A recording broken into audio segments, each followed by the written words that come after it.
안녕하세요. 70층 옥상 영화관입니다. 오늘은 다가올 크리스마스에 앞서 어른이 보기 좋은 넷플릭스 크리스마스 영화 8편을 소개해드리려고 합니다.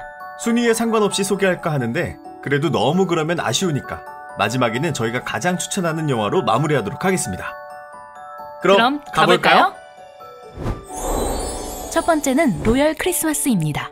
2017년에 개봉한 넷플릭스 오리지널 영화입니다. 제목을 보시면 아시겠지만 귀족이 나옵니다. 정확히는 왕족이죠. 주인공은 잡지사의 신입 기자입니다. 그녀는 한 동유럽 국가 공주의 가정교사로 위장해 왕자의 왕위 계승을 취재하려고 하죠.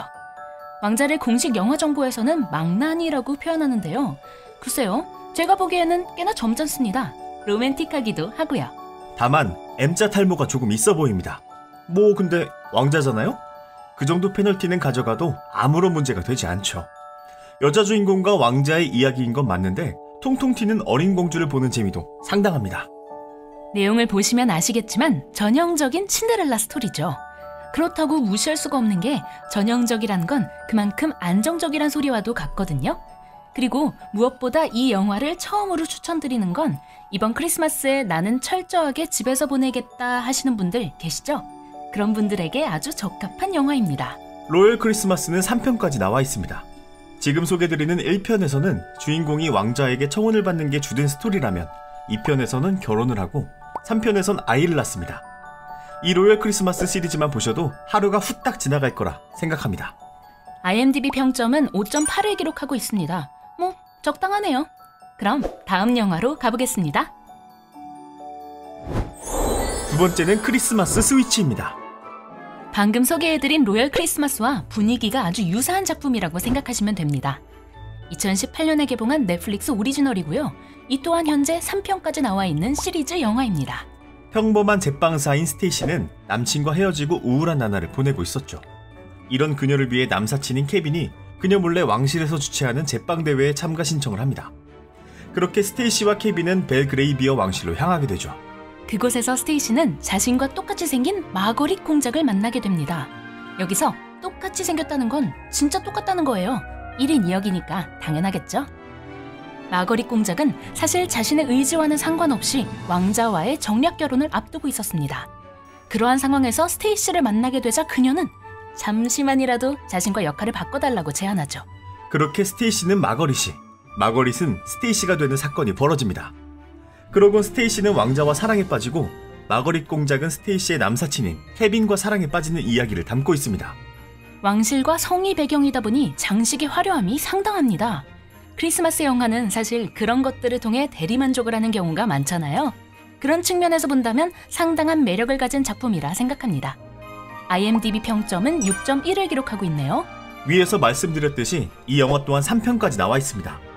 24일에는 로열 크리스마스로 보내고 25일에는 크리스마스 스위치로 보내신다면 눈물은 좀 나겠지만 나름 유익한 크리스마스가 될 거라고 생각합니다. 울지 마시고요. 세 번째는 로맨틱 홀리데이입니다.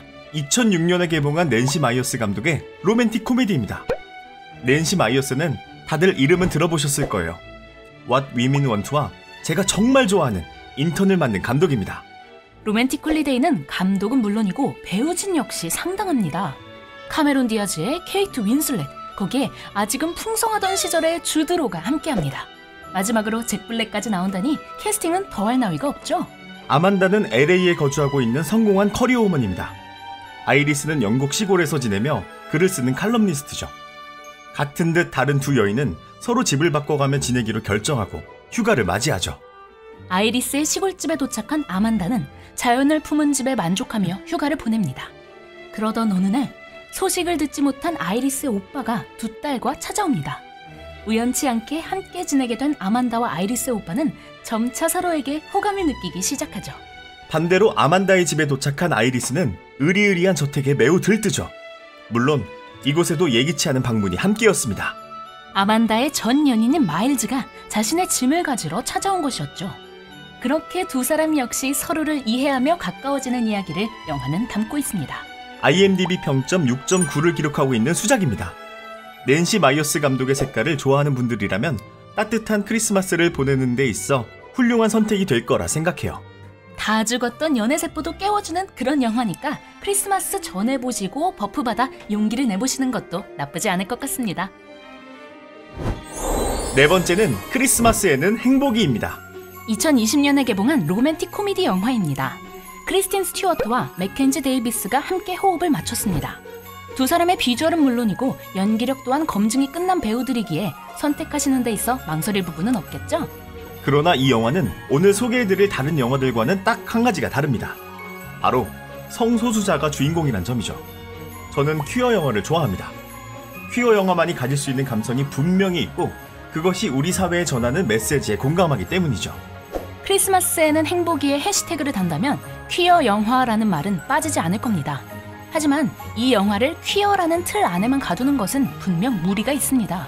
영화는 전체적으로 밝고 유쾌합니다. 크리스마스를 배경으로 한 영화답게 아기자기한 아름다움도 넘치고요. 간략한 스토리는 이렇습니다. 19의 부모를 잃은 애비는 크리스마스가 싫었습니다. 연말이 다가올수록 부모님의 빈자리가 더 크게 느껴졌기 때문이죠. 그런 애비와는 달리 유력 정치인인 아버지를 둔 하퍼의 사정은 달랐습니다. 하퍼는 홀로 남을 애비에게 자신의 집으로 함께 가자 말하죠. 그 제안에 애비는 청혼을 준비합니다. 그러나 그녀의 계획은 처음부터 틀어지기 시작하죠. 하퍼는 사실 가족들에게 자신의 진짜 모습을 드러낸 적이 없었던 겁니다. 그렇게 애비는 모든 걸 숨긴 채 하퍼의 가족들과 시간을 보내기 시작하죠. 그런데 도착한 그곳에서 마주한 건 하퍼의 가짜 모습이었습니다. 크리스마스에는 행복이는 IMDb 6.6을 기록하고 있습니다. 달콤한 로맨스를 기대하는 분들에겐 다소 실망을 안겨드릴 영화지만 괜찮은 가족 영화를 찾는 분들에겐 충분한 만족을 드릴 거라 생각합니다. 다섯 번째는 홀리데이트입니다. 엠마 로버츠 주연의 2020년작 넷플릭스 오리지널입니다. 분명하게 킬링타임을 추구하고 있는 영화죠. 남자친구와 헤어진 주인공 슬론이 크리스마스 가족 모임에 참석하면서 이야기는 시작되는데 저희는 이번 컨텐츠를 준비하면서 깨달은 게 하나 있습니다. 서양권에서 크리스마스가 갖는 포지션이 우리네 명절과 비슷할 수도 있다는 걸 말이죠. 요즘 세대들 명절 기피하지 않습니까? 기껏 시간 내서 갔더니 몇 년에 한 번 보는 어르신이 공부는 잘하냐, 취업은 했냐, 결혼은 언제 하냐는 등의 말로 속을 뒤집어 놓는데요. 이 홀리데이트를 보고 있으면 그 정서를 느낄 수 있습니다. 집에 도착한 슬론은 애인이 없다는 이유로 구박을 당하는데 더럽게 눈치 없는 동생은 여자친구한테 프로포즈까지 해버립니다. 정말 최악이죠. 그러한 상황에서 우연히 잭슨이라는 남자를 만나게 되고 그 자리에서 잭슨은 홀리데이용 커플을 하자고 제안합니다. 처음엔 거절하지만 부모의 구박이 계속되자 결국엔 그 제안을 승낙하죠. 여기까지만 들어도 아시겠지만 흔한 계약연애 이야기입니다. 사실은 좀 진부한 클리셰들이 반복이 돼요. 그래도 크리스마스 분위기는 아쉽지 않게 내주고 있습니다. IMDb 6.1을 기록하고 있으니까 난 이 소재가 정말 마음에 든다 하시는 분들은 보셔도 괜찮을 것 같네요. 여섯 번째는 러브하드입니다. 올해 11월에 개봉한 따끈따끈하다 못해 뜨거운 최신작입니다. 넷플릭스 오리지널이고요. 저는 완전히 처음 보는 배우들이 주연을 맡아서 꽤 신선했던 영화입니다. 소재도 나름 참신합니다. 자신의 실패한 연애사를 연재하며 LA에 사는 나탈리는 어느 날 데이트 앱을 통해 사랑에 빠지게 된 조씨라는 친구를 만나러 무작정 동부에 있는 그의 집으로 향합니다. 그런데 도착하고 보니 사실 조씨의 프로필이 전부 도용된 가짜였던 거죠. 실제로 이런 일이 벌어졌다. 이건 범죄입니다. 절대로 따라하지 마세요. 나탈리는 불같이 화를 내고 술집으로 향합니다. 그런데 그곳에서 조씨가 도용했던 사진의 주인공인 태그를 만나게 되죠. 그렇게 나탈리는 태그를 꼬실 수 있게 조씨의 도움을 받는 조건으로 크리스마스 때까지 조씨의 가족들 앞에서 그의 여친인 척을 하는 거래를 합니다. 이번에도 계약 연애네요? 계약 연애의 끝은 뭐다? 다들 아시죠? IMDb 6.3을 기록하고 있지만 개인적으로는 좀 더 줘도 괜찮지 않나 생각이 듭니다. 백인 여자와 동양 남자라는 조합이 일단 흥미롭고 이야기를 풀어가는 과정이 빠르고 경쾌합니다. 무엇보다 목가적인 크리스마스 분위기를 잘 살렸습니다. 먼저 소개해드린 로얄 크리스마스나 크리스마스 스위치처럼 화려하진 않지만 그래서 더 따뜻한 느낌을 주는 그런 영화입니다. 재밌어요. 일곱 번째는 패밀리맨입니다. 2000년에 개봉한 니콜라스 케이지, 티아 레오니 주연의 영화입니다. 주연의 마블의 워머신으로 익숙한 돈치들도 함께 나와요. 크리스마스 영화를 이야기할 때 워낙에 자주 거론되는 작품이죠. 사실 요즘에는 시간 여행이나 평행세계 같은 소재가 흔하다 못해 조금은 진부하기까지 하지만 패밀리맨이 개봉할 당시만 해도 굉장히 참신했습니다. 물론 그 참신함만을 가지고 추천을 드리기엔 너무 많은 시간이 흘러버렸죠. 그럼에도 패밀리맨이 명작으로 기억되는 건 영화 자체의 완성도가 훌륭하기 때문입니다. 잭은 성공한 뉴욕의 투자 전문가이자 소문난 바람둥이입니다. 그는 13년 전 소박하게라도 가정을 꾸리자는 연인 케이트의 제안을 뿌리치고 런던행을 택했던 게 지금의 성공을 가져다 주었다고 생각하죠. 그러던 어느 날 길에서 우연히 한 남자를 만나게 되는데 그를 통해 13년 전 선택과는 반대되는 삶을 살아볼 기회를 얻게 됩니다. 사실 잭은 원치 않던 일이니까 기회라는 말은 적합지가 않네요.